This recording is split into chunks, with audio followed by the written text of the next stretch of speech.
As eastern Aleppo came under heavy bombardment in what may be one of the worst weeks in the Syrian conflict, the UN Syria envoy delivered an impassioned plea to the Security Council to resume the cessation of hostilities, or COH. Please, develop a common course of action to enforce a cessation of hostilities in Syria. I am still convinced that we can turn the course of events.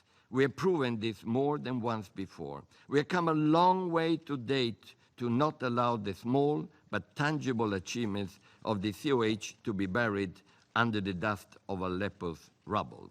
The cessation of hostilities brokered by the US and Russia went into effect on September 12th and then collapsed a week later after the destruction of a UN aid convoy.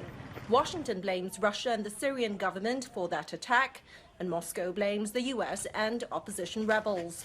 The US and its Western allies want Russia and Syrian forces to stop targeting rebel groups.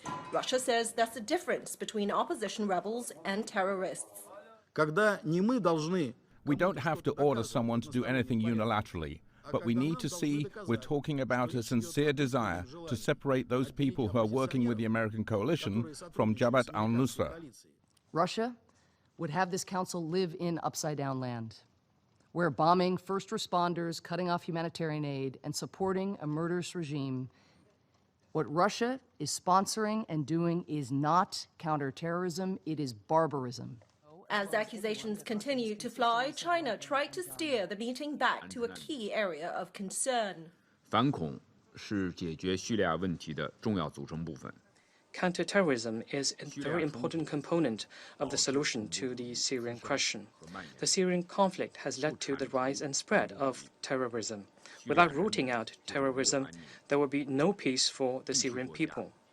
The UN Syria envoy Staffan de Mistura said that intensified aerial bombardment of heavily urbanized areas have left some 275,000 Syrians in eastern Aleppo without enough fuel, food and water, and that attacks on first responders means those injured have less chances to survive.